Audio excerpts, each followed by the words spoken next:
እኔ ዛሬ ነው ጆይን ያረኳችሁ። በጣም ደስ ይላል። ተባረኩ። ጥያቄ ሚውሉሳችን ነው ጥያቄው። ቀደም እናት ባነሳችሁ ላይ ሁለቱም በሚነሱበት ሰዓት ጻርቃኑን በሚነሳበት ሰዓት እነኛ ማጥያት ነው ተመሳሳይ ስጋ ነው ይዘው የሚነሱት ስጋ የክርስቶስን ስጋ ስለሆነ የሚነሱት እንዴት ነው የክርስቶስን ስጋ ይዘው ገሃነም ሊገቡ ነው? አንደኛ የክርስቶስን ስጋ ምን ማለት ነው? የክርስቶስን ስጋ ይያል እነሱ የክርስቶስን ስጋ ምን ማለት ነው? የትኛው አማኝ የክርስቶስን ስጋ ይዞ አይነሳ? የራሱን ስጋ ነው ይዞ የሚነሳ። መሲ በአንተ ምክንያት ነው ጌታን ያገኘሁትና አመሰግናለሁ የሚል ኮሜንት አለ። ጌታ ይመስገን፣ ጌታ ይመስገን፣ ክብሩ ለጌታ ይሁን። እኛ የማንጠቅም ባሪያዎች ነን፣ ቃሉን ብቻ የምንናገር ሰዎች ነን። እንኳን ጌታ ረዳሽ መሲ፣ ጌታ ነው ያገዘሽ። የሰውን ልብ የሚከፍት ጌታ ነውና እንኳን ልብሽን ከፍቶ የኔ መስራቱን ቃል እንድትቀበይ ጌታ አገዘሽ። ደስ ብሎኛል በጣም ደስ ብሎኛል። በድጋሚ ሰላም ለእናንተ ይሁን ብያለሁ። ሁላችሁም እንኳን ደህና መጣችሁ። የጌታ የኢየሱስ ክርስቶስ ጸጋ፣ ሰላም፣ ምሕረት ከሁላችን ጋር ይሁን። ዛሬ እንግዲህ የምናየው የእግዚአብሔር መንግስት በሚል ነው። ስለ እግዚአብሔር መንግስት እናጠናለን ማለት ነው። የእግዚአብሔር መንግስት ትንሽ ምን ማለት ነው የሚለው ትርጉሙን፣ የእግዚአብሔር መንግስት በውስጡ ምን ነገር ይዟል የሚለው ነገር እናያለን። ጌታ ደግሞ ቢፈቅድ በሚቀጥለው ደግሞ እንቀጥላለን ማለት ነው የእግዚአብሔር መንግስት የሚለውን ሀሳብ። ስለዚህ ሀሳቡ በጣም ሰፊ ነው። እንደምታውቁት ጌታችን ኢየሱስ ክርስቶስ ምድር ላይ በነበረበት ጊዜ በስጋው ዘመን 3 ዓመት ያስተማረው የእግዚአብሔር መንግስት ነው።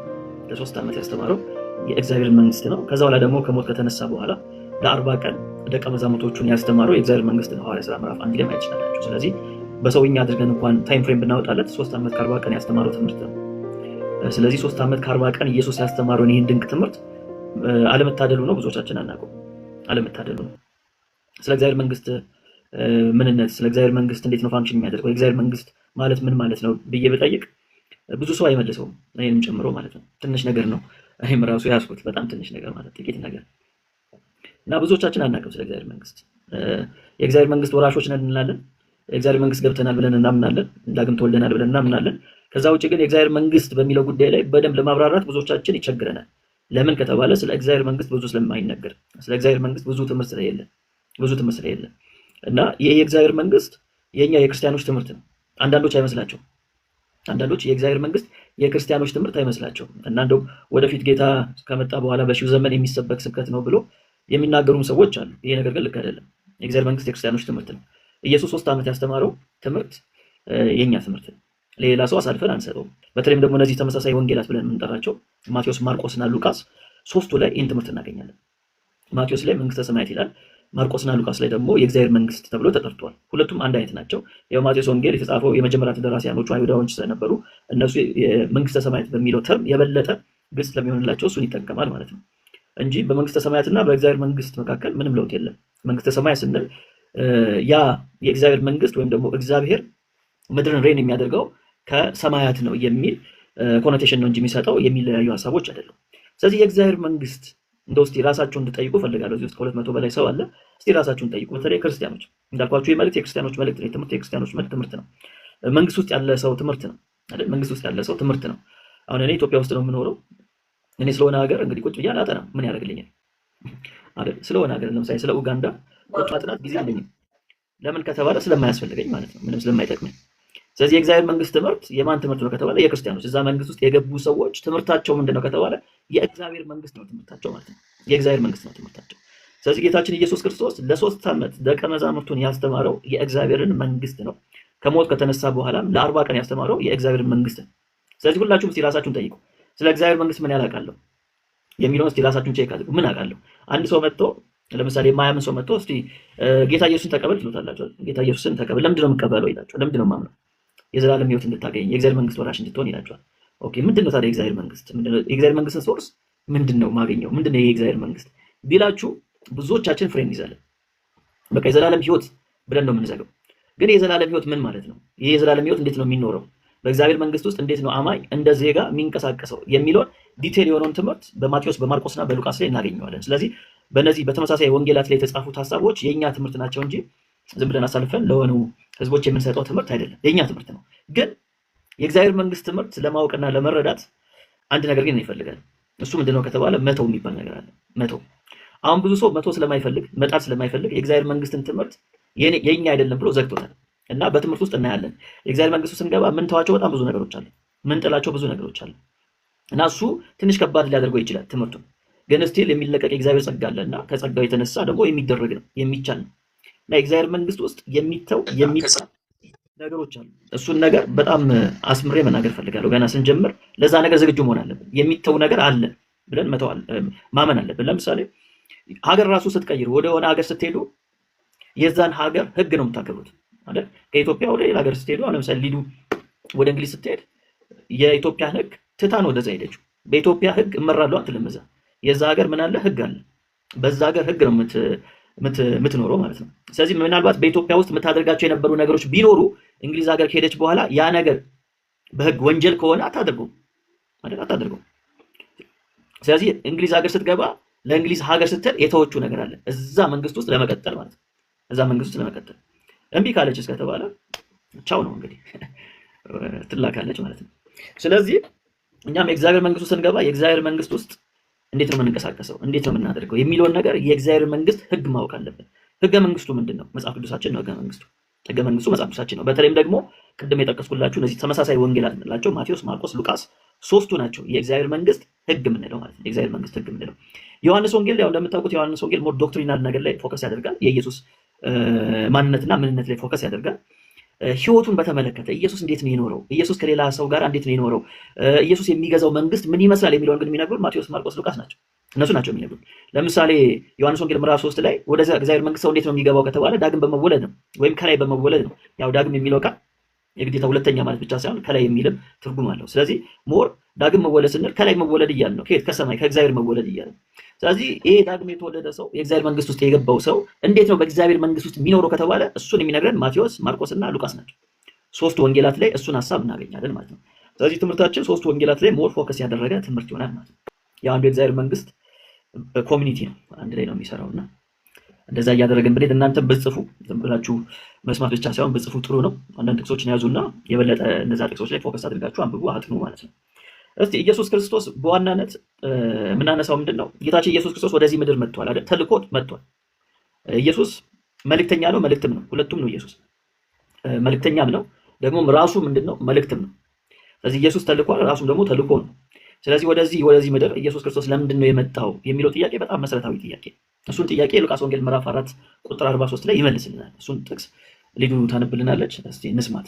እርሱ ግን ወደ ሌሎቹም ከተሞች ሄጄ የእግዚአብሔርን መንግስት ወንጌል መስበክ ይገባኛል፣ የተላኩት ለዚሁ ዓላማ ነውና አላቸው። አሁን ኢየሱስ ምን አለ? የተላኩት ለምንድን ነው አለ? የእግዚአብሔርን መንግስት ለመስበክ ነው። ሌሎች ከተማ ሄጄ ልስበክ አለ። ምንድን ነው ኢየሱስ የምትሰብከው? የእግዚአብሔር መንግስት። ለምንድን ነው የእግዚአብሔር መንግስት የምትሰብከው? የተላኩት ለዚህ ነው። የተላከበት ዋነኛው ዓላማ ለምንድን ነው? የእግዚአብሔርን መንግስት ሊሰብክ ነው።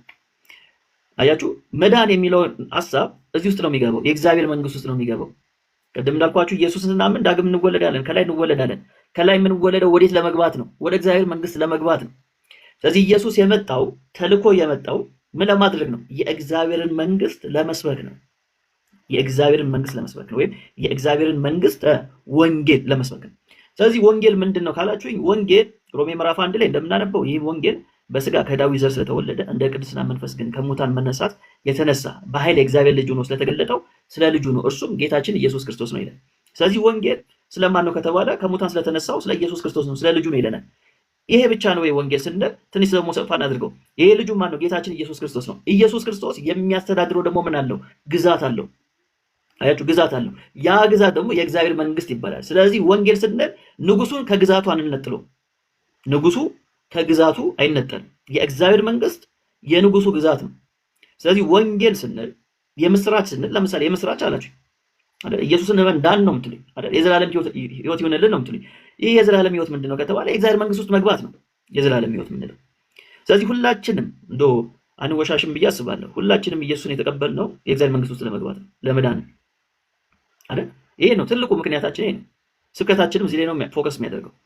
እዚህ ውስጥ የተለያየ ምክንያት ልናመጣ እንችላለን፣ ንዑሳን የሆኑ ነገሮች። ግን በዋናነት ኢየሱስን የተከተልነው ለምንድን ነው? የእግዚአብሔር መንግስት ለመውረስ ነው። ሌላ ምክንያት የለም። ትልቁ ምክንያት ይሄ ነው አይደል? ለመዳን ነው ትልቁ ምክንያታችን ይሄ ነው። ስለዚህ ለመዳን ከሆነ የእግዚአብሔር መንግስት ለመግባት ከሆነ ወንጌል ንጉሱንና ግዛቱን የሚያጠቃልል ትምህርት ነው ማለት ነው። ወንጌል ስንል ሁለቱ ነገሮች እጅግ መሰረታዊ ነገሮች ናቸው። ስለዚህ ሉቃስ ወንጌል ምዕራፍ 4 ቁጥር 43 እንደምናነበው ኢየሱስ ስለዚህ ተልኬያለሁ፣ ለሌሎች ከተሞች ደግሞ የእግዚአብሔር መንግስት ወንጌል እሰብክ ዘንድ ይገባኛል። አሁን እዚሁ ሉቃስ ወንጌል ምዕራፍ 4 ላይ ይህ የእግዚአብሔር መንግስት ወንጌል ሲሰበክ ተመልከቱ። ይህ የእግዚአብሔር መንግስት ወንጌል ሲሰበክ ምን አፕን ያደርጋል የሚለውን እስቲ አንብቢልን ቁጥር 11 ላይ እግርህም ከድንጋይ ጋር እንዳይጋጭ በእጆቻቸው ያነሱሃል። ኢየሱስም ጌታ አምላክን አትፈታተነው ተብሏል ብሎ መለሰለት። ዲያብሎስ ፈተናውን ሁሉ ከጨረሰ በኋላ ሌላ አመቺ ጊዜ እስኪያገኝ ድረስ ትቶት ሄደ። ኢየሱስም በመንፈስ ኃይል እዚህ ጋር ዲያብሎስ የጠየቀው ጥያቄ አለ አይደል? የጠየቀው ጥያቄ አለ። ምንድነው እሱን የጠየቀው ጥያቄ ስንል በመቅደስ ጫፍ ላይ አቁሙ አይደል የሚለው ይጠብቁ ዘንድ መላእክትን አንተ ያዛልና እግርን በድንጋይ ላይ ከቶ እንዳትሰናከል በእጆቻቸው ያነሷት ተብሎ ተጽፏልና የእግዚአብሔር ልጅ ከሆንክ ከዚህ በታች ራስን ወርውር ይላል። አሁን ዲያብሎስ ያሳየው ነገር አለ። ኢየሱስን ይህን ጥያቄ ከመጠየቁ በፊት ምንድነው ያሳየው? ቁጥር 6 ላይ ያንብብ። ምንድነው ያሳየው? ከዚያም ዲያብሎስ ወደ አንድ ከፍታ ቦታ አውጥቶ የዓለምን መንግስታት ሁሉ በቅጽበት አሳየው። እንዲህም አለው፣ የእነዚህ መንግስታት ስልጣንና ክብር ሁሉ ለእኔ ተሰጥቷል። እኔም ለምወደው ስለምሰጥ ለአንተ ሰጥሃለሁ። እሺ አሁን ይህን በደንብ ተመልከቱልኝ። ዲያብሎስ ምንድነው ያሳየው ከተባለ የዓለም መንግስታትን አሳየው ማለት የዓለም መንግስታትን አሳየውና እነዚህ ለእኔ ተሰጥቶኛል። እነዚህ ለእኔ ተሰጥቶኛል። ምድር ላይ ያሉ መንግስታቶች ከሴጣን ናቸው ወይ ከተባለ ከሴጣን አይደሉም። ግን ሲስተሙ ሴጣን ለመቆጣጠር በጣም ቀላል ነው። ኮራፕትድ ነው። ይሄ ምን አውቀው ሀቅ ነው አይደል? በእግዚአብሔር መንግስትና በእግዚአብሔር ህግ ነው እንደሚመራው አይደለም። የትኛው መንግስት ላይ ነው አይደለም። ስለዚህ ያ መንግስት የሚዘረጋው ሲስተም ምን የተደረገ ሲስተም ነው? በሴጣን እጅ ለመጠለፍ ለመውደቅ በጣም ቅርብ ነው። በጣም ቅርብ ነው። ስለዚህ ምን ይላል ዲያብሎስ? ለእኔ ምን ተብሏል? ተሰጥቶኛል አለው ማለት መንግስታት ናቸው። ተመልከቱ፣ የዓለም መንግስታት ለእኔ ተሰጥቶኛል። ቅድም ያነበብሽው ክፍል ላይ ምንድነው የሚለው? ከፍ ወደ አለ ቦታ አውጥቶት ነው ያሳየው። አሳየው የዓለም መንግስታት ለእኔ ተሰጥቶኛል አለው። ስለዚህ ብትሰግድልኝ እሰጥሃለሁ አለው ማለት ነው። አልገባውም ኢየሱስ የራሱ የሆነ መንግስት እንዳለው እሱ ንጉስ እንደሆነ አልገባውም። የራሱ መንግስት እንዳለው አልገባውም። እና ብትሰግድልኝ እሰጥሃለሁ አለው ማለት ነው። እና የአንድ ስግደት ቫልዩ በነገራችን ላይ ይሄን ያህል ነው። የአንድ ስግደት ቫልዩ ይሄን ያህል ነው። አንድ ስግደት ነው የተጠየቀው። አንድ ስግደት ብትሰግድልኝ ይሄን ሁሉ እሰጥሃለሁ አለ። ብዙ ሰው ከዚህ በፊትም እንዳልኳችሁ በነፃ ነው የሚሰግደው ማለት ብዙ ሰው በነፃ ይሰግዳል ማለት ነው። ሴጣን ብዙ ሰውን በነፃ ነው እያሰገደ ያለ። ቢያንስ ተቀበላችሁ ስገዱ። እንደው ብዙ ሰው በነፃ ነው የሚሰግደው። ግን የአንድ ስግደት ቫልዩ እንኳን የአምልኮ የጸጋ የክብር ብለን ልንከፋፍለው ይቅርና የአንድ ስግደት ቫልዩ ይሄን ያህል ነው ወገኖች። ስግደት ቀላል ጉዳይ አይደለም። ጉልበታችን የሚገባው አንድ አካል አለ፣ እሱም እግዚአብሔር ብቻ ነው፣ ሌላ ማንም የለውም። ስለዚህ እኔ ያሳየውና የዓለም መንግስታትን እናደርግልሃለሁ እሰጥሃለሁ አለው ማለት ነው። እሰጥሃለሁ አለው። ከዛ በኋላ አሁን የእግዚአብሔር መንግስት ኢየሱስ ክርስቶስ የመሰረታት ይቺ መንግስት ግን ምን ትባላለች ወይም ደግሞ እንዴት ነው ፋንክሽን የምታደርገው የሚለውን ቁጥር 17 ላይ እናንብቡ። የነቢዩ ኢሳያስ ጥቅልል መጽሐፍ ተሰጠው። ጥቅልሉንም መጽሐፍ በተረተረው ጊዜ እንዲህ ተብሎ የተጻፈበትን ክፍል አገኘ። የጌታ መንፈስ በእኔ ላይ ነው፣ ለድሆች ወንጌልን እንድሰብክ እርሱ ቀብቶኛልና፣ ለምርኮኞች ነፃነትን፣ ለታወሩትም ማየትን እንዳውጅ፣ የተጨቆኑትን ነፃ እንዳወጣ፣ የተወደደችውንም የጌታን ዓመት እንዳውጅ ልኮኛል። አያችሁ አይደል? አሁን ከላይ በምድር ላይ ያሉትን መንግስታቶችን አልፈለገም ማለት ኢየሱስ። ስለዚህ አሁን የኢየሱስ መንግስት ምን ትመስላለች? የኢየሱስ መንግስት እንዴት ነው ፋንክሽን የምታደርገው? እናውቃለን። የዓለም መንግስታት እንዴት ነው ፋንክሽን የሚያደርገው የተባለ ዋናው ነገር ምንድነው? ገንዘብ ነው። ገንዘብ ፋንክሽን ያደርጋል አይደል? ዋናው ነገር እንዲንቀሳቀስ በመንግስቱ የሚያደርገው ምንድነው? ገንዘብ ነው። ለዛ ነው ከእያንዳንዱ ነገር መንግስት ምን ይሰበስባል? ግብር ይላል፣ ምናምን ታክስ ይላል፣ ይሰበስባል። ለምን? እያንዳንዱ ነገሮች የሚሰሩት በምንድነው? በገንዘብ ነው። ገንዘብ ከሌለ መንግስት የለም ባጭሩ። ስለዚህ የእግዚአብሔር መንግስትስ እንዴት ነው የምትሰራው ከተባለ እዚህ ጋር ነገረን ማለት ነው። የነቢዩን መጽሐፍ አመጣ፣ ተረተረ፣ እንደዚህ ያለ የጌታ መንፈስ በእኔ ላይ ነው። ስለዚህ ስለ እግዚአብሔር መንግስት ስናስብ ስለ ጌታ መንፈስ እናስባለን። የጌታ መንፈስ በእኔ ላይ ነው፣ ለድሆች ወንጌልን እሰብክ ዘንድ አለ። ይህ ወንጌልን እሰብክ ዘንድ ያለው የትኛውን ወንጌል ነው? የእግዚአብሔር መንግስት ወንጌል ነው። ምክንያቱም ቅድም ያነበብሽው እዚሁ ሉቃስ 4 ላይ ነው አይደል? ወደ መጨረሻው ቨርስ ላይ ስንሄድ ይሄው የእግዚአብሔር መንግስት ነው። እዚህ ጋር ወንጌል የተባለው ማለት ለድሆች ወንጌልን እሰብክ ዘንድ የተባለው የእግዚአብሔር መንግስት ወንጌል ነው። ቀብቶኛልና ኢየሱስ ከእግዚአብሔር መንግስት ወንጌል ውጪ ሌላ ነገር አላስተማርም። ያስተማረው ይሄን ነው። ቀብቶኛልና ምንድነው የሚያደርገው? የእግዚአብሔር መንግስት ሲሰበክ በደምብ ስሙኝ። ሲሰበክ ምንድነው የሚሆነው ከተባለ ለታሰሩት መፈታትን አለ። ለታሰሩት መፈታትን፣ ለዕውሮች ማየትን፣ ለተጠቁት ነፃ አወጣ ዘንድ ነፃ መውጣትን አርነትን ማግኘትን የተወደደችውንም የጌታን ዓመት እሰብክ ዘንድ ልኮኛል። አያችሁ ቅድም ምንድን ያለው የተላኩት ለምንድን ነው አለ? የእግዚአብሔር መንግስት በሌሎች ከተማ ለመስበክ ነው የተላኩት አለ። አሁንም እዚህ ጋር ምን ይለናል? ልኮኛልን ተብሎ የተጻፈበትን ስፍራ አገኘ። ከዛ በጣም ደስ የሚለኝ ፓርት ላሳያችሁ። እዚህ ላይ ተጽፎ የተጻፈበትን ስፍራ አገኘና አንብቦ መጽሐፉን ጠቅልሎ ለአገልጋዩ ሰጠውና ኢየሱስ ቁጭ አለ። ተፈጸመ አላለም። በደምብ ስሙኝ። እዚህ ጋራ ተፈጸመ አላለም። እዚህ ቁጥር ላይ ያን ክፍል አገኘ። ኢሳይያስ ላይ ያለ ክፍል ነው። ሙሉን አላነበበም። ዋናውን ፖይንት ነው ያነበበው። እሱ እስከሚያደርገው ድረስ ያለውን ክፍል ብቻ ነው ያነበበው። ልክ ሲጨርስ ጠቀለለና ሰጠው። ከዛ ሄደና ኢየሱስ ቁጭ አለ ማለት ነው። ከዛ ግራ ገባቸው ሰዎች። ተመልከቱ ምንድን ነው የሚለው ቁጥር 20 ላይ መጽሐፉንም ጠቅልሎ ለአገልጋዩ ሰጠውና ተቀመጠ። ኢየሱስ ተፈጸመ አላለም። ሰጥቶ አንብቦ ሰጠውና ተቀመጠ። ከዛ በምኩራብ የነበሩት ሁሉ ዞር ብሎ ማየት ጀመሩ ማለት ነው። ኢየሱስን ማየት ጀመሩ። ትኩር ብሎ ይመለከቱት ነበር። አሁን የሰው ሁሉ አይን ወደ ማን ሆነ? ወደ ኢየሱስ ሆነ። ለምን? የዚች መንግስት ንጉስ እሱ ነው። የዚች መንግስት ንጉስ እሱ ነው። በሱ ነው መንግስቱን የምናውቀው። ስለዚህ አዩት፣ ትኩር ብሎ ይመለከቱት ነበር። እርሱ ልክ ካዩት በኋላ ምን አላቸው? ዛሬ መጽሐፍ በጆሮቻችሁ ተፈጸመ አላቸው ማለት ነው። ካዩት በኋላ የሁሉም አቴንሽን እሱ ላይ ከሆነ በኋላ ተፈጸመ አላቸው። ስለዚህ የእግዚአብሔር መንግስት ያለ ኢየሱስ አይሆንም። ስለ ኢየሱስ እናወራ ደግሞ ያለ እግዚአብሔር መንግስት አይሆንም። ስለዚህ ስብከቶቻችን ኢየሱስ ከመንግስቱ ጋር መሆን አለበት እያምናለሁ። አንዱ ትልቁ ችግር በዚህ ዘመን ጥናቶቻችን ገላትያና ሮሜ ሆነዋል። ከዛ ካለፈ ኤፌሶን፣ ወደ ወንጌላቱ ከመጣን ዮሐንስን ወንጌል ነው የምናጠናው። አብዛኛው ቦታ የሚጠናው ይሄ ነው። ከዛ ካለፈ ራዕየ ዮሐንስን ያጠናል ብዙ ሰው። እነዚህ ማቴዎስ፣ ማርቆስ፣ ሉቃስ ብዙ የሚጠኑ መጽሐፎች አይደሉም። እንዳለመታደሉ ነው ማለት ነው። ስለዚህ ይኸውላችሁ ምን አድርጉ መሰላችሁ? ባይብል ስተዲ ካላችሁ፣ ግሩፕ ካላችሁ እነዚህ መጽሐፍቶች አጥኑ። ማቴዎስን፣ ማርቆስን፣ ሉቃስን አጥኑ። እሱን ስታጥኑ ነው ይህን መንግስቱን ሚስጥር ማግኘት የምትችሉት፣ ማወቅ የምትችሉት። ስለዚህ ልክ ኢየሱስ መጽሐፉን ጠቀለለና መለሰላቸው። ከዛ ቁጭ ሲል ሁሉ ትኩረቱ ወደ ኢየሱስ ሲሆን ምን አለ? ይህ የሰማችሁት ቃል ዛሬ በጆሮአችሁ ተፈጸመ። ለምንድን ነው የተፈጸመው? ንጉሱ መጥቷል። ስለዚህ ንጉሱ የመጣው ደግሞ ምን ሊያደርግ ነው? ይህን መንግስት ሊሰብክ ነው። ስለዚህ ይህ መንግስት ሲሰበክ ኃይል ይመጣል። ለምን? የጌታ መንፈስ በእኔ ላይ ነው አለ። አያችሁ? ስለዚህ የታሰሩ ሰዎች ነፃ ይወጣሉ። እውሮች ማየት ይጀምራሉ። አንካሳዎች ይዘላሉ። በአጋንንት ስርዓት የተያዙ ሰዎች ዴሊቨርድ ይሆናሉ። ይህ ሁሉ ነገር የሚሆነው መቼ ነው ከተባለ የእግዚአብሔር መንግስት ሲሰበክ ነው።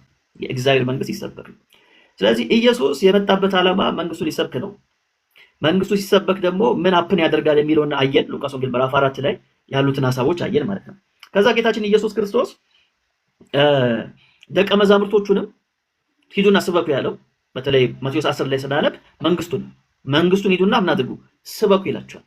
ከዛ በኋላ ከሞትም ከተነሳ በኋላ ቅድም እንዳልኳቸው ሐዋርያት ሥራ ምዕራፍ 1 ላይ 40 ቀን ሙሉ ያስተማራቸው ምንድነው? የእግዚአብሔርን መንግስት ነው። አሁን ብዙ ሰው በተለይ የእግዚአብሔር መንግስት ትምህርት የኛ የክርስቲያኖች ትምህርት አይደለም ብሎ የሚያስቡ አንዳንድ ክርስቲያኖች በእንትን ያዙልኝ። አንዳንድ ክርስቲያኖች እንደዛ ብሎ የሚያስቡ አንዳንድ ክርስቲያኖች ምን አይነት ሐሳብ ያመጣሉ? ሐዋርያው ጳውሎስ ያስተማረው የጸጋ ወንጌልን ነው፣ እኛ ደግሞ አሕዛቦች ነንና የጸጋ ወንጌል የሚሰበከው ለአሕዛቦች ነው፣ ስለዚህ የእግዚአብሔር መንግስት የሚለው ነገር እኛን አይመለከትም የሚሉ ሰዎች አሉ። በጣም ተሳስቷል። ሐዋርያው ጳውሎስ የእግዚአብሔር መንግስትን ሰብኳል በደንብ አድርጎ። የሐዋርያት ሥራ ምዕራፍ 28 ላይ በተለይ ማየት እንችላለን። የሐዋርያት ሥራ ምዕራፍ 28 ላይ እንደዚህ ይላል። ላንብብላችሁ ቁጥር 30 ላይ ሐዋርያት ሥራ ምዕራፍ 28 ቁጥር 30 ላይ እንደዚህ ይላል። ጳውሎስም በተከራየው ቤት 2 ዓመት ሙሉ ተቀመጠ። ወደ እርሱም የሚመጡትን ሁሉ ይቀበል ነበር። ማንም ሳይከለክለው የእግዚአብሔርን መንግስት እየሰበከ ስለ ጌታ ስለ ኢየሱስ ክርስቶስ እጅግ ገልጦ ያስተምር ነበር። አያችሁ አይደል? ስለዚህ ጳውሎስ በዛ ስፍራ በተቀመጠበት ስፍራ ምን ነበር ሲያስተምር የነበረው? የእግዚአብሔርን መንግስት ነበር ሲሰብክ የነበረው። አያችሁ? የእግዚአብሔር መንግስት ደግሞ ሲሰብኩ ስለማን ነው የምትሰብኩት? ስለ ኢየሱስ ነው። ምክንያቱም መንግስቱ ያለ ኢየሱስ ምንድነው? ምንም ነው። ስለዚህ ሐዋርያው ጳውሎስ ማንም ሳይከለክለው ነው የሚለው የእግዚአብሔርን መንግስት እየሰበከ ስለ ጌታ ስለ ኢየሱስ ክርስቶስ እጅግ ገልጦ ያስተምር ነበር። አሁን ላይ ሲያሉ ሰዎች ጳውሎስን ይከለክሉታል ማለት ነው። ጳውሎስ አላስተማረም ስለ እግዚአብሔር መንግስት እያሉ ይከለክሉታል። አስተምሯል። ስለ እግዚአብሔር መንግስት አስተምሯል ሐዋርያው ጳውሎስ። ስለዚህ የጸጋ ወንጌልና የእግዚአብሔር መንግስት ልዩነት አላቸው ወይ? ሁለት የተለያዩ ወንጌላት ናቸው ወይ ከተባለ አይደሉም። ያለን አንድ ወንጌል ነው። ሌላ ወንጌል የለንም። ግን ያ አንዱ ወንጌል የተገለጠበት መንገድ ግን ይለያያል፣ ወይም ደግሞ የምናይበት አስፔክት ግን ይለያያል። የጸጋ ወንጌል ስንል ከመዳን ጋር ይገናኛል። ኢየሱስ ክርስቶስ ስለ ኃጢአታችን እንደሞተ እንደተነሳ ስንናገር እሱ የጸጋ ወንጌል ነው እንላለን። ይህንን አምኖ የተቀበለ ሰው ደግሞ ወዴት ነው የሚገባው ከተባለ ወደ እግዚአብሔር መንግስት ነው የሚገባው። እሱም ደግሞ የመንግስት ወንጌል እንለዋለን። በመንግስት ውስጥ እንዴት ነው የሚኖረው የሚለውን ነገር በእግዚአብሔር መንግስት ወንጌል ውስጥ በዝርዝር እናገኛለን ማለት ነው። ስለዚህ ሁለት ወንጌል የለንም፣ ያለን አንድ ወንጌል ነው። ይሄ አንድ ወንጌል ስለ ኢየሱስና ስለ መንግስቱ የሚያወራ ነው። ስለዚህ ስለ ኢየሱስ ሰሙ፣ ስለ መንግስቱ ሰምታችሁ አይደለም የዘላለም ህይወት የምታገኙት። ስለ መንግስቱ ስለ ኢየሱስ ክርስቶስ ስትሰሙ፣ ኢየሱስን ስትቀበሉ የዘላለም ህይወት ታገኛላችሁ። which means የእግዚአብሔር መንግስት ትገባላችሁ። የእግዚአብሔር መንግስት ውስጥ ስትገቡ እንዴት ነው የምኖረው የሚለውን ነገር ይነግራችኋል ማለት ነው፣ ይነግራችኋል። ስለዚህ ሐዋርያው ጳውሎስ የእግዚአብሔር መንግስት እየሰበከ ስለ ኢየሱስ ክርስቶስ እጅግ ገልጦ ይናገር እንደነበር ሐዋርያ ሥራ ምዕራፍ 28 ላይ ሐሳቡን ማግኘት እንችላለን ማለት ነው። በጣም ጥሩ። ስለዚህ አሁን የእግዚአብሔር መንግስት ቅድም እንዳልኳችሁ ሲሰበክ ምን ይገለጣል ተባብለናል? ኃይል ይገለጣል፣ ፈውስ ይሆናል። መንግስቱ ውስጥ ፈውስ መብት አይደለም፣ ግዴታ ይሆናል። ምን አይነት ፈውስ? የትኛውንም አይነት ፈውስ ይሆናል። ምን ውስጥ? መንግስት ውስጥ። ይህ ፈውስ ግን የሚከናወነው እንዴት ነው ከተባለ እንደ ንጉሱ ፍቃድ ነው። እሱን ደግሞ እንዳትረሱ፣ እንደ ንጉሱ ፍቃድ ነው። ለምን? ይሄ መንግስት የሚመራው ማን ነው? ንጉሱ ነው የሚመራው። ስለዚህ ንጉሱ የሚለው ነገር ነው እዛ መንግስት ውስጥ ምን የሚያደርገው የሚገለጠው ማኒፌስት የሚደረገው። ስለዚህ እዛ መንግስት ውስጥ ልክ የምድር ላይ ያሉት መንግስታቶች ገንዘብ ያስፈልጋቸዋል እንዳልነው ሁሉ በገንዘብ ነው ሁሉ ነገር የሚያደርጉት አይደል? የተለያዩ ተቋማቶች አሉ። ለምሳሌ የሚሊተሪ አለ፣ የኤዱኬሽን አለ፣ የሚዲያ አለ፣ የምን አለ። ያ ሁሉ ተቋማቶች ሲመሰረቱ ምን ያስፈልጋቸዋል? ገንዘብ ያስፈልጋቸዋል። ለእያንዳንዱ ሚኒስተር ምን ይደረጋል? ገንዘብ ይመደባል አይደል? ለእያንዳንዱ ተቋም ገንዘብ ከሌለ ስታክ ያደርጋል፣ ያ ተቋም ይዘጋል። ስለዚህ የእግዚአብሔር መንግስት ውስጥ ደግሞ የሚያንቀሳቅሰው ነገር ስንል ፈውስ አለ ማለት ነው። አንዱ ነው ያልኳችሁ፣ አንዱ ፈውስ አለ። ስለዚህ የፈውስ እንዴት ነው የሚሆነው ከተባለ እንደ ንጉሱ በጎ ፈቃድ ነው የሚሆነው። ግን ፈውስ ማንዳቶሪ ግዴታ ነው፣ የሚከናወን ነገር ነው። ለምሳሌ አንተ ስላመብላችሁ የማቴዎስ ወንጌል ምዕራፍ 12 ቁጥር 28 ጌታ የተናገረው ነው ማነብላችሁ ይላል። እኔ ግን በደምብ ስሙኝ፣ እኔ ግን በእግዚአብሔር መንፈስ አጋንንትን የማወጣ ከሆንኩ እንግዲህ የእግዚአብሔር መንግስት ወደ እናንተ ደርሳለች። ስለዚህ የእግዚአብሔር መንግስት ወደ እናንተ ደርሳለች ያለው ምን ከሆነ ነው? አጋንንትን ማወጣ ከሆነ። በማ በእግዚአብሔር መንፈስ። የጌታ መንፈስ በእኔ ላይ ነው ብሏል የሉቃስ ወንጌል 4 ላይ። የሚነጣጠሉ ነገሮች ስላሉ ነው ማለት ነው። አጋንንት ከሰዎች የሚወጡት፣ ሰዎች ከአጋንንት ስርዓት ነፃ የሚወጡት መቼ ነው ከተባለ የእግዚአብሔር መንግስት ስትመጣ ነው። ወይም በዚህ ጊዜ ጌታችን ኢየሱስ ክርስቶስ መጥቶ ሲናገር አጋንንት መውጣት ጀመረ። አጋንንት ሲወጣ ደግሞ ጌታ ኢየሱስ የሚጠቀመው አንድ መርህ ነበሩ። ምን ነበር የሚያደርገው? ዝም በል ነው የሚለው ወንጌላቱን ስናነብ። ለምን ከተባለ ለእግዚአብሔር መንግስት የአጋንንት ምስክርነት ቦታ የለውም፣ የለበትም። ስለሱም የማውራትን መብትም የለውም። ዝም በል ነው ሲለው ነበር። ስለዚህ የእግዚአብሔር መንግስት ሲሰራ ያው እዚህ ጋር እንደምናየው አጋንንት ይወጣል። አያችሁ፣ አጋንንት የማወጣ ኮንኩ እንግዲህ የእግዚአብሔር መንግስት ወደ እናንተ ደርሳለች ማለት ነው። ስለዚህ በዚህ ኪንግደም ውስጥ ዴሊቨራንስ አለ፣ ነፃ መውጣት አለ። ሰዎች ከተለያየ እስራት ምን ይሆናሉ? ነፃ ይወጣሉ። ለምን? የጌታ መንፈስ ስለሚሰራ፣ የጌታ መንፈስ ስለሚሰራ። የማቴዎስ ወንጌል ምዕራፍ 4 ቁጥር 23 እንደዚህ ይላል፣ ኢየሱስም በምኩራቦቻቸው እያስተማረ፣ ተመልከቱ፣ እያስተማረ የመንግስትንም ወንጌል እየሰበከ በህዝቡ ያለውን ደዌና ህማም ሁሉ እየፈወሰ በገሊላ ሁሉ ይዞር ነበር። አያችሁ አይደል? ኢየሱስ ክርስቶስ ሲያስተምር ምን ነበር የሚያስተምረው? ምን ነበር የሚሰብከው? የእግዚአብሔርን መንግስት ወንጌል እየሰበከ። የእግዚአብሔር መንግስት ወንጌል ሲሰበክ ምንድን ነው የሆነው? በጣም ብዙ ደዌና ህማም የነበራቸው ሰዎች ምን አሉ? ይፈወሳሉ። አያችሁ? ይፈውሳል፣ ያስተምራል፣ ያስተምራል፣ ይፈውሳል። ስብከቱ ሲከናወን ፈውስ ይመጣል። ኢየሱስ ክርስቶስ አንድም ቦታ የፈውስ 10 መንገዶች ብሎ አላስተማረም። ፈውስ የሚገኝበት ሜጀር ፈውሶች በዚህ ማይነር ፈውሶች በዚህ ብሎ ፖይንት እያደረገ አላስተማረም ኢየሱስ። አጋንንት የሚወጣው በዚህ መንገድ ነው ብሎ ፖይንት እያደረገ አላስተማረም ኢየሱስ። ኢየሱስ ያስተማረው ምንድን ነው? የመንግስቱን ወንጌል ነው። የመንግስቱን ወንጌል ሲሰብክ አጋንንት ሰዎች ነፃ ይወጣሉ። አጋንንት ይወጣል ከሰዎች። ስለዚህ አጋንንቱን የሚያስወጣው ነገር ምንድነው ከተባለ የሚገለጠው ኃይል ነው። የሚገለጠው ኃይል እንጂ እኔ አሁን መጥቼ አጋንንት ታስወጡበት ምናምን በዚህ መንገድ ነው ብዬ በዘረዝር መቼም አይወጣም አጋንንት። እንደዚህ አይነት አሰራር የለም በእግዚአብሔር መንግስት ውስጥ። እውቀት አያስወጣም አጋንንት። እውቀት አያስወጣም አጋንንት። ከአንተ በላይ አዋቂ ነው በነገራችን ላይ። በእውቀት ከሆነ ዲያብሎስን የሚበልጥ ዕውቀት ያለው ሰው አለ እንዴ? ከሰው መካከል ማንም የለም እንዴ። ስንት ዓመት ዕውቀት ያለው እኮ ነው። የትላንቱ እባብ የዛሬው ዘንዶ ተብሏል። ተመልከቱ እድገቱን አያችሁ። በእውቀት አንዳንድ ሰው በእውቀት የሚያሸንፈው ይመስላል ዲያብሎስን። አታሸንፈውም በእውቀት ዲያብሎስን። በነገራችን ላይ እንደው ለአንዳንድ ሰው እንትን ይሆናል እንጂ በጾምም አጋንንትን አታሸንፈውም። እውነት ለመናገር ለምን መሰለህ? አጋንንት በልቶ አያውቅም። አጋንንት በልቶ አያውቅም።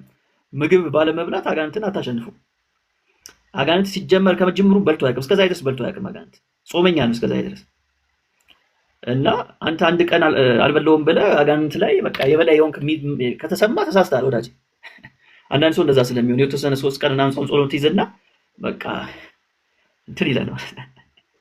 እሱ አያስፈልግም እያልኳቸው አይደለም። ጾምና ጸሎት አያስፈልግም እያልኩ አይደለም። ግን እሱ አይደለም ዲያብሎስ እንድል የምትነሳው። ያው ስንት ሺህ ዘመን ዲያብሎስ ምግብ በልቶ አያውቅም፣ ውሃ ጠጥቶ አያውቅም። አንተ 3 ቀን አልበለውም ብለህ እንትን ትላለህ። አይሆንም ወዳጅ፣ እንደሱ አይሆንም።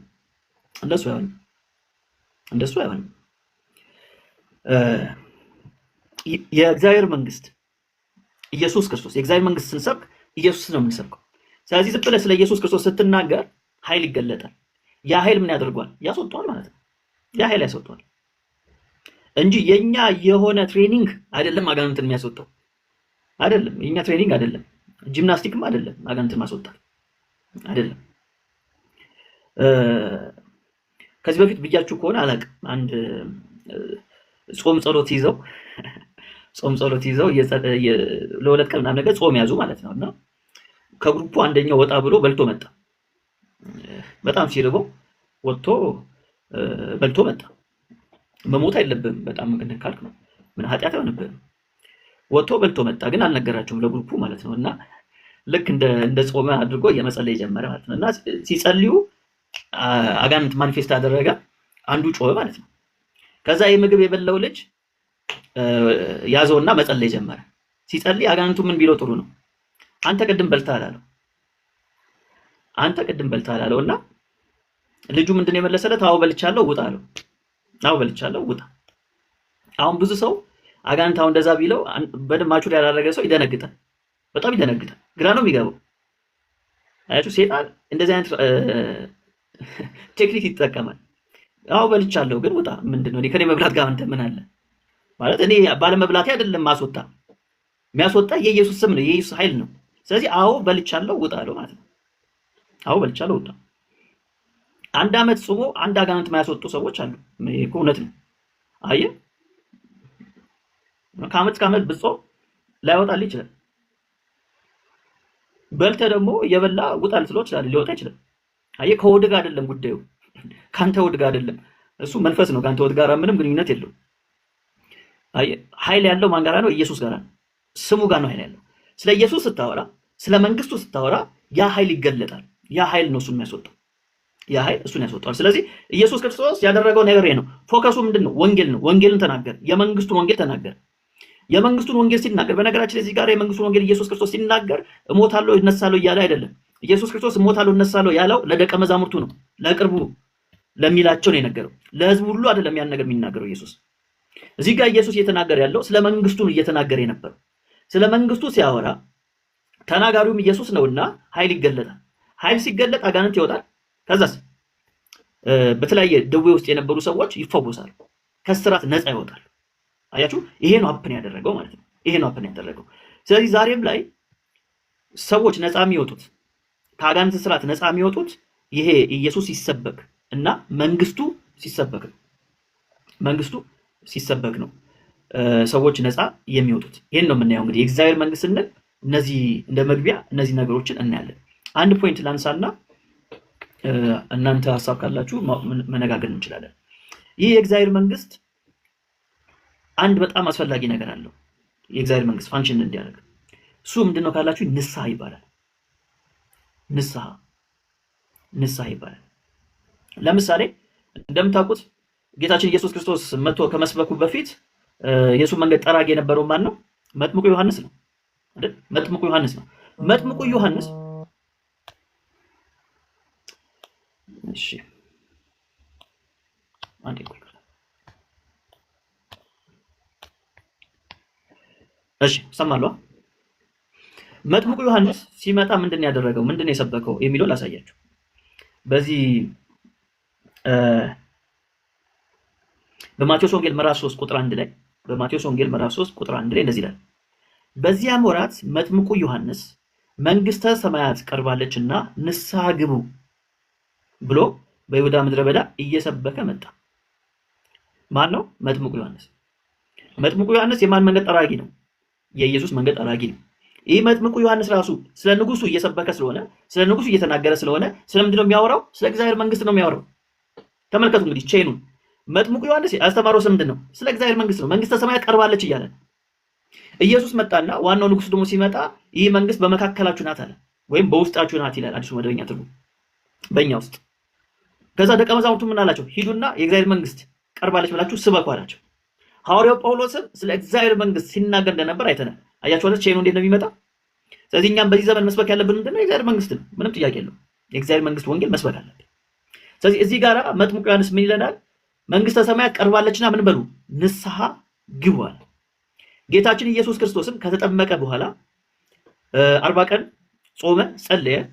ከዛ በኋላ የመጀመሪያው ስብከቱ ምንድነው? መንግስተ ሰማያት ቀርባለችና ንስሐ ግቡ የሚል ነው። የማርቆስ ወንጌል ምዕራፍ 1 ቁጥር 14 እንደዚህ ይላል። ዮሐንስም አልፎ ከተሰጠ በኋላ ኢየሱስ የእግዚአብሔርን መንግስት ወንጌል እየሰበከና ተፈጸመ፣ ዘመኑ ተፈጸመ፣ የእግዚአብሔር መንግስት ቀርባለችና ንስሐ ግቡ፣ በወንጌልም እመኑ እያለ ወደ ገሊላ መጣ ይላል። አያችሁ ኢየሱስ ምንድን ያለው? የእግዚአብሔር መንግስት ወንጌል እየሰበከ ዘመኑ ተፈጸመ፣ የእግዚአብሔር መንግስት ቀርባለችና ምን በሉ? ንስሐ ግቡ አለ። ንስሐ ግቡ አለ። ስለዚህ የእግዚአብሔር መንግስትና ንስሐ እጅግ በጣም አስፈላጊ ነገሮች ናቸው። የእግዚአብሔር መንግስትና ንስሐ እጅግ በጣም አስፈላጊ ነገሮች ናቸው። ስለዚህ እንደ ንዑስ ርዕስ መያዝ ትችላላችሁ ምጽፉ ሰዎች፣ የእግዚአብሔር መንግስትና ንስሐ። እንግዲህ ንስሐ ስንል ምን ማለታችን ነው? ንስሐ ስንል ምን ማለታችን ነው? ንስሐ ማለት መመለስ ማለት ነው አይደል? በጣም ባጭሩ ስናደርገው መመለስ ማለት ነው። መመለስ ስንል ግን አሁን ብዙ ሰው የሚሸወደው እዚህ ጋር አለ። መመለስ ስንል ምንመለሰው በመንፈስ ነው በስጋ ነው የምንመለሰው? ሰው መንፈስ ነው ካላችሁ በመንፈስ ነው የምትመለሱት። ሰው ሁለንተና ነው ብላችሁ የምታምኑ ከሆነ ሙሉ ሰውየው ነው የሚመለሰው። በመንፈስም በስጋም ነው ሰውየው የሚመለሰው። የምትመለሰው ፊዚካሊ አንተ ነው የምትመለሰው። አስተሳሰብ አይደለም የሚመለሰው። ፊዚካሊ አንተም ታደርጋለህ፣ አንተ ትመለሳለህ። ንስሐ ምክንያት ነው፣ ኮዝ ነው። ንስሐ ምክንያት ነው፣ ኮዝ ነው። ውጤቱ ግን ወይም ኢፌክቱ ምንድነው ካላችሁ የእግዚአብሔር መንግስት መግባት ነው። ንስሐ ግቡ። ለምን? የእግዚአብሔር መንግስት ቀርባለችና። ስለዚህ የእግዚአብሔር መንግስት ለመግባት ምን ያስፈልጋል? ንስሐ ያስፈልጋል። ስለዚህ ንስሐ ምንድነው? ኮዝ ነው። ኢፌክቱ ምንድነው? የእግዚአብሔር መንግስት ነው። ውጤቱ ምንድነው? የእግዚአብሔር መንግስት ነው። ስለዚህ የእግዚአብሔር መንግስት የምትገባው በአስተሳሰብ አይደለም ወዳጅ፣ ፊዚካሊ ነው የምትገባው። አሁን እኔና እናንተ የእግዚአብሔር መንግስት ውስጥ አለን ወይ? አለን። ለምን? የእግዚአብሔር መንግስት አሁን ላይ የእግዚአብሔር መንግስት በሁለት መንገድ ነው የምናያት። የእግዚአብሔር መንግስት መታለች፣ ደግሞ የእግዚአብሔር መንግስት ትመጣለች። ሁለቱንም ነው መጽሐፍ የሚነግረን። የእግዚአብሔር መንግስት ምን ብላለች? መታለች። በመካከላችሁ ናት ብሏል አይደል? በውስጣችሁ ናት እያለ መታለች። ደግሞ የእግዚአብሔር መንግስት ትመጣለች። አባታችን የሚለው ጸሎት መንግስት ትምጣ ነው የሚለው። እሱም የኛ ጸሎት ነው። እሺ እሱን ኔክስት ታይም ላይ እናየዋለን። እሱም የክርስቲያኖች ጸሎት ነው፣ የእግዚአብሔር መንግስት አባታችን የሚለው ጸሎት። ስለዚህ የእግዚአብሔር መንግስትን ስናወራ የእግዚአብሔር መንግስት መታለች፣ ደግሞስ ትመጣለች። ስለዚህ አሁን የመጣችው የእግዚአብሔር መንግስት ፊዚካሊ የተገለጠች አይደለችም። ጂኦግራፊካል የሆነ ኤሪያ የላትም። ጂኦግራፊካል የሆነ ኤሪያ የላትም። መንፈሳዊ ነች። ስለዚህ እዚህ መንፈሳዊ የተገለጠው የእግዚአብሔር መንግስት ውስጥ ያመንን ሁላችንም ገብተናል አለን። ኢትዮጵያ ውስጥ ሁን፣ ለንደን ሁን፣ ጣሊያን ሁን፣ ሳውዝ አፍሪካ፣ አሜሪካም ሁን፣ ራሻ በጌታ በኢየሱስ ክርስቶስ ካመንክ ሁላችንም በያለንበት ሆነን የእግዚአብሔር መንግስት ውስጥ ገብተናል። የእግዚአብሔር መንግስት ውስጥ ገብተናል። ስለዚህ የእግዚአብሔር መንግስት ውስጥ እኔ የገባሁት እኔ ሜሎስ ነኝ የገባሁት። ያውን የምታዩት ሜሎስ ነው የገባው። ይሄ የመጣችሁ ውስጥ ማለት ነው። ደግሞ የምትመጣለች። እሷን ደግሞ ላይ እንዴት ነው የምንገባው የሚለውን ደግሞ አሳያችኋል በቀጣይ ስንገናኝ ማለት ነው። ስለዚህ የእግዚአብሔር መንግስት እና ንስሐ በጣም አስፈላጊ ነው። ንስሐ ግቡ። ለምን? የእግዚአብሔር መንግስት መጣለችና። ስለዚህ ንስሐ የገቡ ሰዎች ወዴት ነው የሚገቡት? ወደ እግዚአብሔር መንግስት ነው የሚገቡት ማለት ነው። እንዴት? ሙሉ ለሙሉ ፊዚካሊ ትገባለህ። እዚህ ምድር ላይ በመጣችሁ ውስጥ ትገባለህ። ገብተናል፣ ወይም በሌላ አገላለጽ ገብተናል።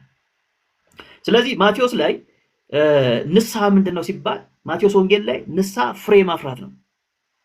ፍሬ ማፍራት ነው። ለምሳሌ የማቴዎስ ወንጌል ምዕራፍ 3 ቁጥር 8 ላይ እንደዚህ ይላል፣ እንግዲህ ለንስሐ የሚገባ ፍሬ አድርጉ ይላል። እንግዲህ ለንስሐ የሚገባ ምን አድርጉ?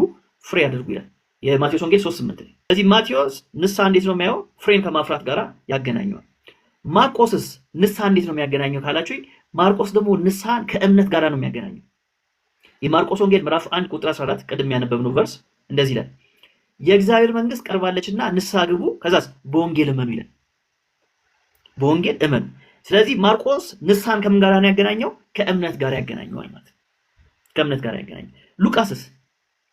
ሉቃስ ንስሐን ከምን ጋር ነው የሚያገናኘው ስንል፣ ሉቃስ ደግሞ ንስሐን ከደስታ ጋር ያገናኘዋል። ከደስታ ጋር ያገናኘዋል። የሉቃስ ወንጌል ምዕራፍ 15 ቁጥር 7 የሉቃስ ወንጌል ምዕራፍ 15 ቁጥር 7 እላችኋለሁ እንዲሁ ንስሐ ከማያስፈልጋቸው ከ99 ጻድቃን ይልቅ ንስሐ በሚገባ በአንድ ኃጢአተኛ በሰማይ ምን ይሆናል? ደስታ ይሆናል ይላል። ስለዚህ ለማቴዎስ ፍሬ ማፍራት፣ ለማርቆስ እምነት፣ ለሉቃስ ደስታ ነው። ደስታ ነው። ለሉቃስ ደስታ ነው። ስለዚህ ንስሐ ስንል ተግባራዊ ለውጥ ነው። የአስተሳሰብ ለውጥ አይደለም፣ ተግባራዊ ለውጥ ነው። በአስተሳሰብ ብቻ ስለተቀየርክ አይደለም፣ በተግባርም መቀየር አለብን። ፊዚካል የሆነ አክት ነው። ፊዚካል የሆነ አክት ነው። እሱም በምን እናውቃለን ካላችሁኝ የሉቃስ ወንጌል ምዕራፍ 19 ቁጥር 8 ላይ እናገኘዋለን። አሰቡ። የሉቃስ ወንጌል ምዕራፍ 19 ቁጥር 8 ላይ ስለ ዘኬዎስ ይነግረናል። እንግዲህ ዘኬዎስ አጭበርባሪ የነበረ ሰው ነው። ጥሩ ስም ያለው ሰው አይደለም። ከዛ ኢየሱስ አንተ ቤት ዛሬ እመጣለሁ ሲለው ከገባ በኋላ የሉቃስ ወንጌል ምዕራፍ 19 ቁጥር 8 ላይ እንደዚህ ይላል። ከሰማ በኋላ ዘኬዎስ ጌታን ካገኘው በኋላ ከኢየሱስ ጋር ኢንካውንተር ከገጠመ በኋላ ብያችኋለሁ፣ ኢየሱስና መንግስቱ ሲሰበክ ወይም ኢየሱስና መንግስቱ ስታገኙ ለውጥ አለ፣ የሚሆን ነገር አለ። አጋንንት ወይም ነፃ አጋንንት ከእናንተ ይወጣል፣ ወይም ደግሞ ታማችሁ ከሆነ ደዌ ይዟችሁ ከሆነ ትፈወሳላችሁ። ዘኬዎስ ጋር ደውስ ምንድነው አፕን ያደረገው ስንል ቁጥር 8 ላይ እንደዚህ ይላል። የሉቃስ ወንጌል ምዕራፍ 19 ቁጥር 8 ዘኬዎስ ግን ቆሞ ጌታን ጌታ ሆይ ካለኝ ሁሉ እኩሌታውን ለድሆች እሰጣለሁ፣ ማንንም በሐሰት ከስሼ እንደሆነ 4 እጥፍ አድርጌ እመልሳለሁ አለ። አያችሁ፣ አክት መጣ ማለት ነው። ንስሐ ፍሬን ሲያፈራ እናየዋለን። ወደ ተግባራዊ ለውጥ ሲያመጣው እናየዋለን። አያችሁ፣ ዝም ብሎ በአይምሮ ብቻ ጌታዊ ልክ ነህ፣ እስከዛ ይዘስ እኮ አጥፍቻለሁ፣ ካሁን በኋላ በቃ አስተካከላለሁ ብሎ ብቻ ቁጭ አላለ። እሱ ካላችሁ አይምሮ ነው። የአይምሮ ንስሐ ነው። የአይምሮ ለውጥ ነው። ፊዚካል የሆነ አክት ያስፈልገዋል። ምን አደረገ? ካለኝ ሁሉ እኩሌታውን ለድሆች እሰጣለሁ፣ ማንንም በሐሰት ከስሼ እንደሆነ በ4 እጥፍ እመልሳለሁ፣ እክሰዋለሁ አለ። ስለዚህ ፊዚካሊ ያስፈልጋል መለወጥ። ፊዚካሊ መለወጥ ያስፈልጋል። ለምሳሌ ሌላ ልጨምርላችሁ። የሉቃስ ወንጌል ምዕራፍ 15 የሉቃስ ወንጌል ምዕራፍ 15 ቁጥር 17 ላይ በተለይም የአባቱን ድርሻ ፈልጎ ተካፍሎ የወጣው ልጅ ታሪክ ማለት ነው አይደል? የአባቱ ድርሻ ፈለገ፣ ድርሻውን ተካፈለ፣ ይዞ ወጣ፣ ከዛ በትኖ ጨረሰ። ከጨረሰ በኋላ ያ ልጅ ምንድን ነው ያደረገው ሲባል 2 ነገር ነው ያደረገው። 2 ነገር አድርጓል። የሉቃስ ወንጌል ምዕራፍ 15 ቁጥር 17 እንደዚህ ይላል። ወደ ልቡ ተመልሶ እንዲህ አለ። ወደ ልቡም ተመልሶ እንዲህ አለ።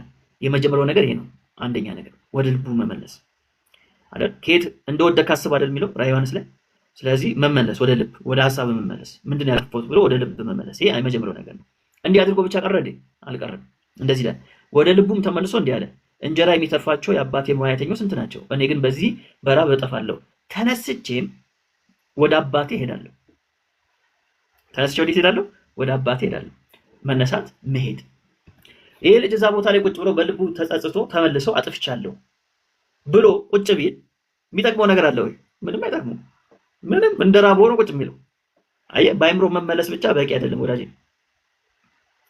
ፊዚካል የሆነ አክት ያስፈልጋል ማለት ነው። ስለዚህ ምን አለ? ተነስቼ አለ ወደ አባቴ እሄዳለሁ። ስለዚህ ተነሳ፣ መሄድ ጀመረ ማለት ነው። ንስሐ ማለት ይሄ ነው። መመለስ ማለት ቶታሊ ነው የምትመለሰው። ፊዚካል የሆነ አክት ነው። የአስተሳሰብ ለውጥ ብቻ አይደለም ንስሐ። ስለዚህ እሄዳለሁ አለ። ኮዙ ምንድነው? ንስሐ። የዚህ ልጅ ጋር ስናየው ኮዙ ምንድነው? ንስሐ ነው። ምን ማለት ነው? ወደ ልቡ ተመለሰ። ኢፌክቱ ምን አመጣለ ስንል ተነስቶ ወደ አባቱ ቤት ገባ። አባቱ ምን አደረገው? ተቀበለው። አባቱ ተቀበለው።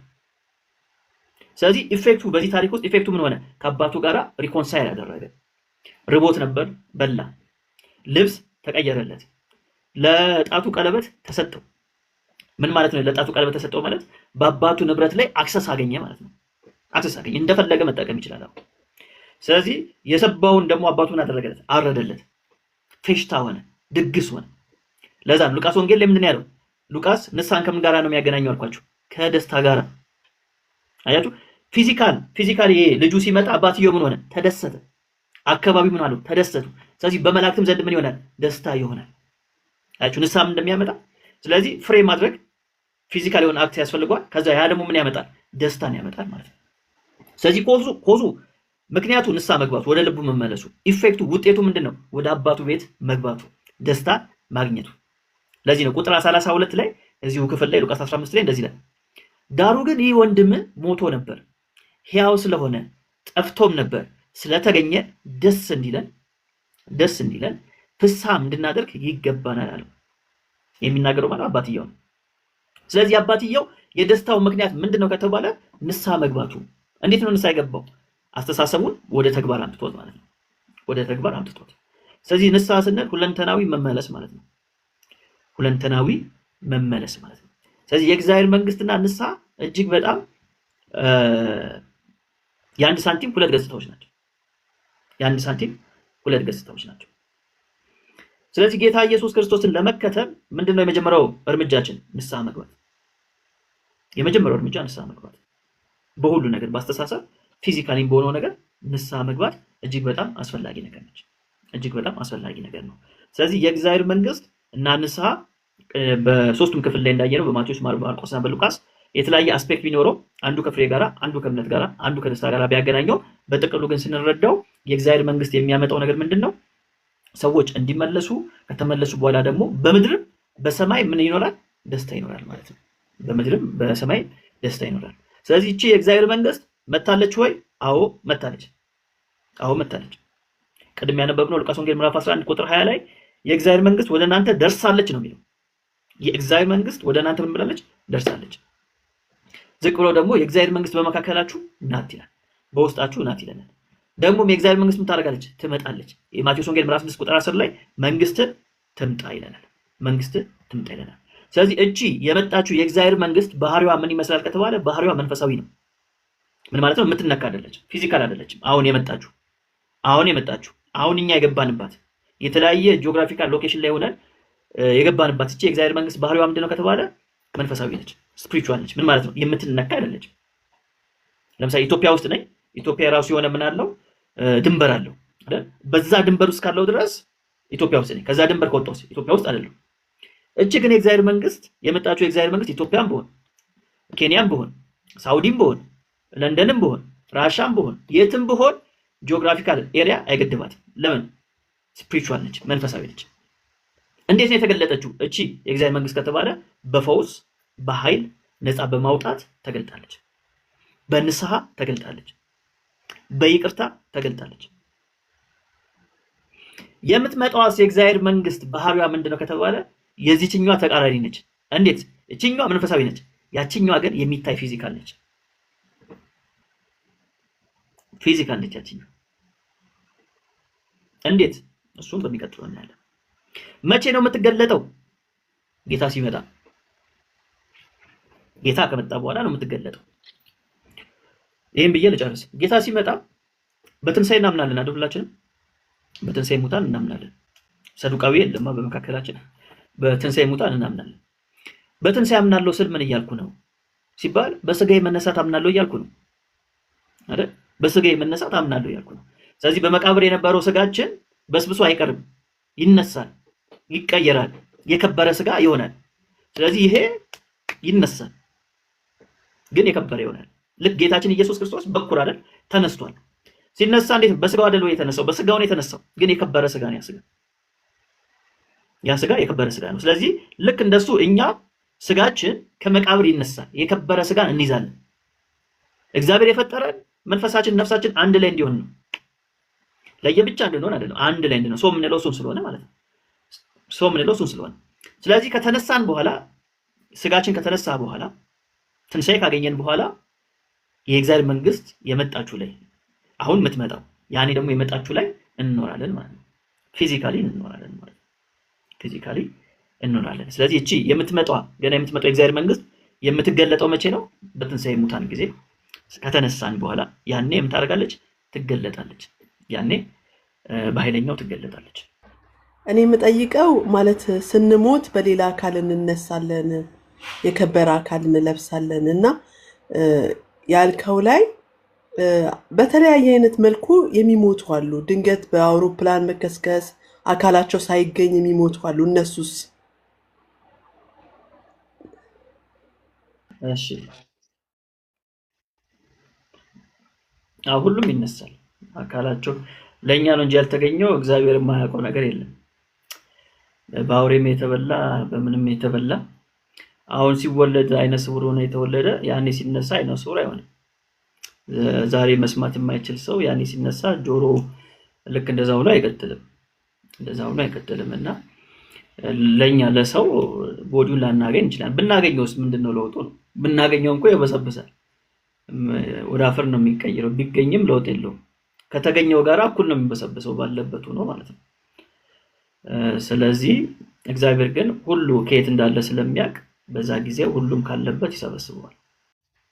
ጭምር ነው የተመለሰልኝ። ያው ተባረክልኝ። ሰላም ለእናንተ ይሁን።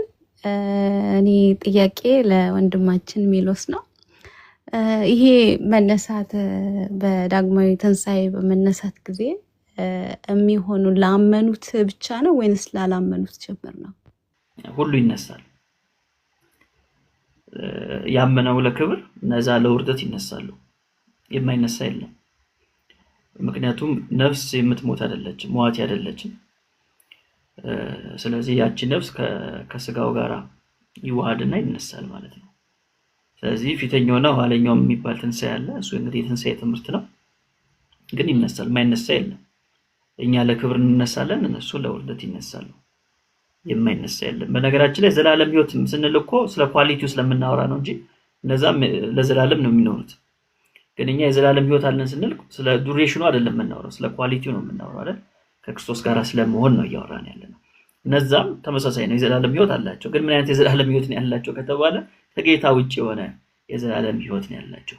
ምን ማለት ነው? ለእነሱ ሲሆን ዱሬሽኑን ነው የሚያሳየው። ለእነሱ ሲሆን ማለት ነው በሲሆን ለዘላለም እንደዛ ነው መጽሐፉ የሚነግረን። እና የሚያምን ብቻ ሳይሆን የማያምንም ይነሳል፣ የማይነሳ የለም። ቃሉን ላከፈወሳቸው ይላል አይደል? የእግዚአብሔር ቃል የሆነ ራሱን የቻለ ነፃ የሚያወጣው ነገር አለና በእውቀት አይሆንም ያልከውን አብራራለን። አንድ ሁለት ደግሞ ፈውስ የሚለው ላይ እዚህኛው on this side of eternity ፈውስ ጋራንቲድ ነው። ኤኒ ታይፕ ኦፍ ፈውስ የእግዚአብሔር መንግስት መጥቷልም ይመጣልም ባልከው ላይ አሁን በመጣው ላይ ማለት ነው። እሺ አሁን በመጣው ላይ አሪፍ። እንግዲህ ስለ እውቀት ስናስብ እንግዲህ እውቀት አይደለም አጋንንትን የሚያስወጣው። እንደዛ ከሆነ ምን ያህል እውቀት የሚል ጥያቄ ያስነሳል ማለት ነው። እውቀት አጋንንት የሚያስወጣ ከሆነ ምን ያህል እውቀት ያለው ሰው፣ ዲግሪ ያለው ሰው፣ ፒኤችዲ ያለው ሰው፣ ኮሌጅ የገባ ኮሌጅ የበጠሰ ኮሌጅም ገብቶ ራሱ የትኛው 4A ያመጣ 3 ያመጣ ወደሚለው ያስገባል ማለት ነው። እውቀት ባይገባስ ኮሌጅ መጽሐፍቱን ከዘፍጥረት እስከ ዮሐንስ ራእይ የሸመደደ የያዘ ያጠና ወደዛ ነገር ሲያስገባ እውቀት አያስፈልግም አይደለም። ለመንፈሳዊ ህይወት ያስፈልጋል። አጋንንት ለማስወጣት ግን እውቀት አያስፈልግም። አጋንንት ለማስወጣት ምንድነው የሚያስፈልገው ከተባለ ዳግም መወለድ አለበት። እሱ እውነት ነው። ምክንያቱም ፋንክሽን የሚያደርገው የእግዚአብሔር መንግስት ዳግም በተወለዱ ሰዎች ስለሆነ ይሄን እንደ ትምህርት ነው የምንይዘው። ስለዚህ እውቀት ለምን መሰላችሁ? እውቀት አጋንንት የማስወጫ መንገዶች የሚባሉ የሉ አይደል? በዚህ መንገድ አይባልም አጋንንት። ስለዚህ የእግዚአብሔር መንግስት ላይ ያለው ጌታ የሆነው ኢየሱስ እና ደግሞ ቅዱሱ መንፈስ ያኛ የትሪኒቲ አማኞች ስለሆነ የሥላሴ አማኞች ስለሆነ የአብ ፈቃድ አለበት ብለን እናምናለን። ስለዚህ አጋንንትን የሚያስወጣው ይህ የተገለጠው የእግዚአብሔር መንግስት የኔ ዕውቀት አይደለም። ምንም አይነት ዕውቀት አያስፈልገኝም። ዛሬ ጌታን ተቀብዬ ዛሬ ማለት አሁን በዚህ ሰከንድ ጌታን ተቀብዬ ምንም አይነት ትምህርት ሳልማር አጋንንትን ላስወጣ እችላለሁ። ለምን ከተባለ የአጋንንትን የሚያስወጣው ምንድነው? ሜሎስ አይደለም። ሜሎስ ላይ ያለው የጌታ መንፈስ ዳግም ሲወለድ ያገኘው የልጅነት ስልጣን መብት ያንን ያደርገዋል፣ ያስወጣዋል። የተለየ ስፔሲፊክ የሚባል ማጂካል የሆነ ጸሎት የለም። አጋንንትን ለማስወጣት ሰዓት ራሱ አለው ይላል። ምንም ከ3 ሰዓት እስከ 4 ሰዓት አጋንንት የሚወጣበት ሰዓት ነው የሚል ነገር እኔ አላውቅም። ለምን እንደዛ እንደሚያደርጉ እንግዲህ የሚያደርጉ ሰዎች የሚመልሱ ጥሩ ነው። መጽሐፍ ቅዱስን ስናጠና መጽሐፍ ቅዱሳችን እንዴት ነበር ማኒፌስት የሚያደርገው ሲባል በቃ ጌታ በተገኘበት ደግሞ ወንጌሉን በሰበከበት ቦታ ላይ ሲጮህ እናገኘዋለን ማለት ነው። የእግዚአብሔር መንግስት ላይ ፈውስ፣ የትኛውም አይነት ፈውስ ጋራንቲድ ነው ወይ የሚል ነው ጥያቄው አይደል? እውነት ነው። የትኛውም ፈውስ ሀፕን ያደርጋል። የትኛውም ፈውስ ለምን ከተባለ ጌታ ከየትኛውም ደዌ በላይ ነው። ከየትኛውም ደዌ በላይ ነው። ግን ደግሞ አንድ ነገር እንዳትረሱ፣ ቅድም ያልኩትን እንደ ንጉሱ ፍቃድ ነው ፈውሱ የሚከናወነው ብያለሁ። እንደ ንጉሱ ፍቃድ። ለምን ካላችሁኝ ይሄ መንግስት የራሱ የሆነ ምን አለው? ንጉስ አለው። ስለዚህ ንጉሱ የሚናገረው ነገር ነው በዛ መንግስት ውስጥ ፋንክሽን የሚያደርገው የሚሰራው። የንጉሱ ፍቃድ እጅግ ያስፈልጋል። ሳምንት ላይ እናያለን ጌታ የሚል ርዕስ ስላለን ማለት ነው። ያዕቆብ መልእክት ላይ ምንድነው የሚለው? ነገ ወደዛ ከተማ እንሄዳለን፣ እንሰራለን፣ እናተርፋለን አትበሉ። ነገር ግን ጌታ ቢፈቅድ እንዲንሰራለን እንዲናተርፋለን በሉ ነው የተባለው። ስለዚህ ጌታ ቢፈቅድ፣ አሁን የእግዚአብሔር መንግስት ውስጥ ያለ ሰው ጌታ አለው፣ ንጉስ አለው። ንጉሱ ቢፈቅድ ነው የምንለው። እንኳን ፈውስ ይቀርና የሆነ ቦታ እንኳን ለመሄድ የሆነ ቦታ እንኳን ለመስራት ማን ቢፈቅድ ነው የምንለው? ጌታ ቢፈቅድ። ስለዚህ የትኛውም ፈውስ በዚህ የእግዚአብሔር መንግስት ውስጥ ሀፕን ያደርጋል ወይ? የስ ምንም ጥያቄ የለው። ከደሙ የሚበልጥ ኃጢአት እንደሌለ ሁሉ ከደሙ የሚበልጥ ደግሞ ደዌ የለም። የትኛውም ደዌ ከደሙ በታች ነው። የትኛውም ኃጢአት ከደሙ በታች ነው። ፈውሱ ላይ ስንመጣ ፈውሱ ሀፕን የሚያደርገው እንደ ጌታ ፍቃድ ነው። እንደ ጌታ ፍቃድ ነው። ስለዚህ ጌታ ከፈቀደ አሁን ላይ የታመመ ሰው ይፈውሳል። ጌታ ደግሞ ያ ሰውዬ እንዲቆይ የዛሬ ዓመት እንዲፈወስ ከፈለገ ደግሞ ያ ሰውዬ 1 ዓመት ይቆማል። ለምን ካላችሁኝ በእግዚአብሔር መንግስት ውስጥ ምንድነው የምንለው? ፍቃድ ነው የምንለው። ፍቃድ በሰማይ ነውች እንዲሁ በምድር ትሁን፣ ያንተ ፍቃድ ይሁን የኔ ፍቃድ አይሁን ነው የምንለው። ስለዚህ የእግዚአብሔር መንግስት ውስጥ ያለን ሰዎች ፍቃዳችንን ለፍቃዱ ማስገዛት ነው ያለብን። ያ ህይወት ነው የምንለማመደው። ለዛ ነው ቅድም ሲጀመር የምንተዋቸው ነገሮች አሉ ብያቸዋል አይደል? ምንድነው አንዱ የምንተወው ነገር ከተባለ እኔነት፣ እኔ የሚባል ነገር ማለት ነው። ያ በእግዚአብሔር መንግስት ውስጥ ቦታ የለው። ስለዚህ የትኛውም ፈውስ ሊሰራ ይችላል፣ ግን የሚሰራው እንደ ንጉሱ ቅዱስ ፍቃድ ይሰራል ማለት ነው። የክርስቶስን ስጋ ይዞ መነሳት የሚባል ነገር የለም። ሁሉም የራሱን ስጋ ይዞ ይነሳል። ይሄ እኮ ነው የእግዚአብሔር መንግስት ማለት በአንድነት መስራት ማለት ነው። በህብረት ነው የሚሰራው እና እሱ ነገር በጣም ያስፈልገናል። በጣም ያስፈልገናል። እሱ ላይ ነው መበርታት ያለብን። የአንድ መንግስት ሰራተኞች ነን ብለን ካሰብን በጣም መበርታትና መስራት አለብን። ሴጣን ለመንግስቱ በጣም ነው የሚሰራው። በጣም ነው የሚሰራውና ያው ጥቂት ጊዜ እንዳለው አውቆም ስለሚል በጣም ነው የሚሰራው ማለት ነው። ሲሄድ ብቻውን አይሄድም፣ አጃቢ ይዞ ነው እሱ የሚሄደው እና ለምሳሌ 7 ይዞ ይመጣል ይላል ጌታ አይደል? ተጠንቀቁ ይላል። ድጋሚ ሲመጣ 7 ይዞ ይመጣል። አይ ብቻውን አይመጣም፣ አጋዥ ይዞ ነው የሚመጣው። ከሱ በላይ ለሆነ ሰው ሰሚት ያደርጋል ማለት ነው። ለሆነ አጋንንት ሰሚት ያደርጋል እና አግዘኝ ምናምን ነገር ይላል ማለት ነውና እኛ ጋራ ያ ያስፈልገናል በጣም ማለት የሆነ ነገር ስናደርግ በህብረት ማድረግ አለብን።